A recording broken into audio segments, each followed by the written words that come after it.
The image you see before you, Success Runs in Our Race, is written by George Fraser, a master of networking in the black community.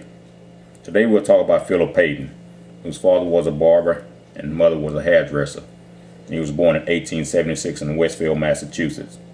After learning the barber trade and after an unsuccessful year of study at Livingstone College in Salisbury, North Carolina, Payton headed for New York City without any certain plans. In New York, he worked as a barber and at various menial jobs, saving what he could. In 1900, he got a job in a real estate office, which paid more than his barbering. It was there that he decided what he wanted to do with his life. With a partner, he rented a very small, very modest office in Manhattan and opened his first real estate business. It proved a colossal failure, but failure only seemed to whet Payton's appetite to succeed. He tells his story. The hardship that my wife and I went through before things broke for us would fill a book. If I gained any success, to my wife belongs the major portion of the credit. My customary amount of cash to leave the house with was 15 cents.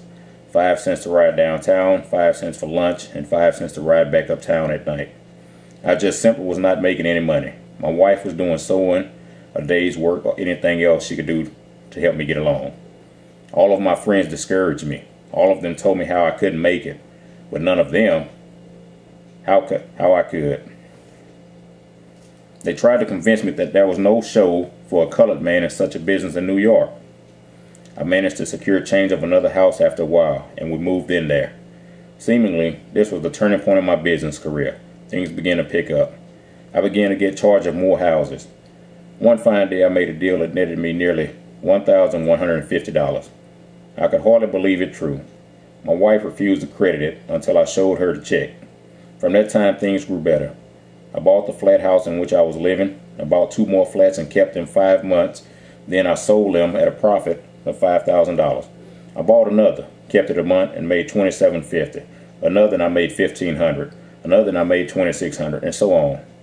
In all, I've owned from time to time 9 5-story flats and 5 private houses, or in other words, I've had title to $250,000 worth of New York realty.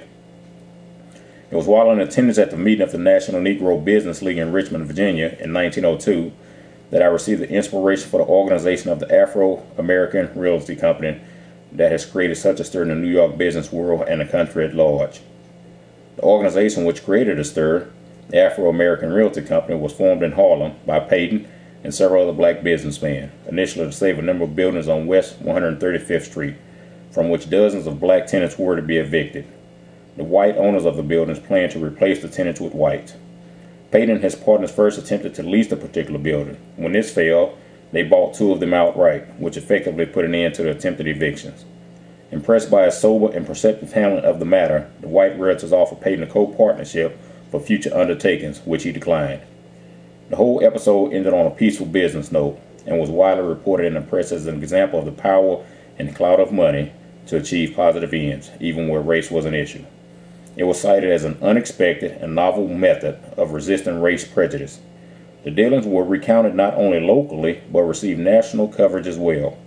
The Afro-American Realty Company went on to purchase and develop many other buildings in Harlem, and Payton became respected as a major figure in Harlem realty.